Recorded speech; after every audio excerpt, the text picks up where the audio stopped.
All right, a battle is brewing in Washington over one of the most controversial proposals in the tax reform proposal. It happens to be the border adjustment tax. A border adjustment tax would give tax breaks to American companies that ship products to other countries, but it would strip away any tax break for American companies that import goods from other countries. Earlier this week, House Ways and Means Committee Chair Kevin Brady told Stuart Varney why he thinks the border adjustment tax is a good thing for American business. This is what our competitors use to defeat us. So we've got to match them in a key way. And also, one of the biggest advantages of that, maybe the biggest driver of border adjustability, is to get rid of the incentives for American companies to keep moving jobs and manufacturing overseas.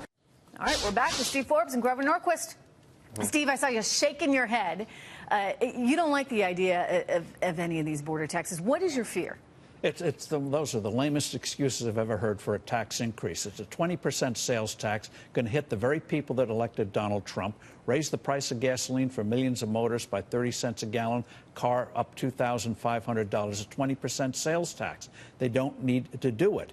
And by putting in that tax, they defeat the very purpose of a tax cut. You're assuming, then, that companies are going to continue importing all these goods from overseas. You don't think that they may start to say, look, we're going to source domestically? These supply chains are absolutely complex. They import, export, import companies. And that's why a car, even if it's put together here in the United States, is going to go up a couple of $1,000 because a lot of those parts are imported.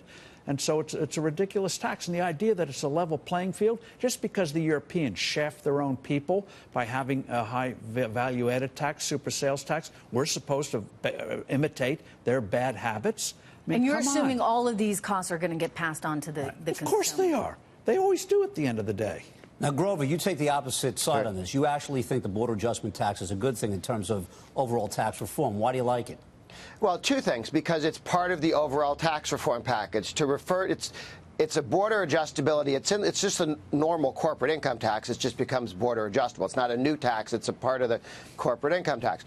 What you do have is this is part of a package that fits together that allows you to be permanent. It also allows us to go to a territorial tax system, which will allow all American income from companies, American companies overseas, in the future to come back completely tax-free, a permanent holiday. It's one of the things that allows that to become possible without setting up an IRS police state. So when you look at it, do you want the top rate, individual rate to go down to 33% and the capital gains to 16.5%? Do you want full business expensing? Do you want a corporate rate at 20%, pass-through rate at 25%? If you want those things, it only fits together right now with the change, the border adjustability of the corporate income tax, or something else that raises $100 billion in a year. If they got something else, we'd love to see it. If you want to give up on permanent, that's a different conversation. If you don't like territorial, that's a different conversation. It's not free. But, Grover, what do you say to the CEOs of all the major retailers who are already having a very difficult time competing with Amazon?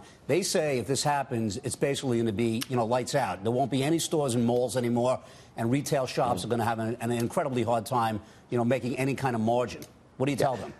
The overall tax cut in tax reform, as long as we get what we need to on health care, is $2.5 trillion tax cut. Okay?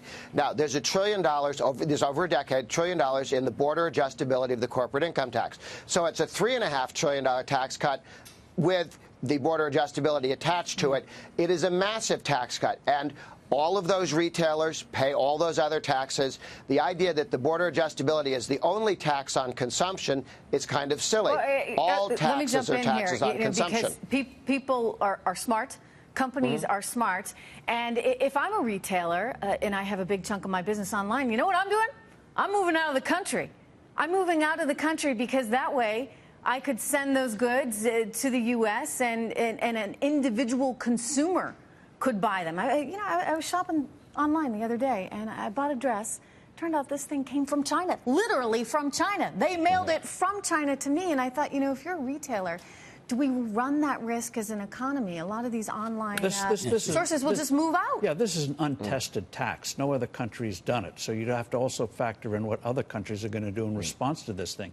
And this idea that it's either or. Either you have this new tax, which is a step to a value-added tax in this country, or and we don't get tax, else we won't get tax cuts.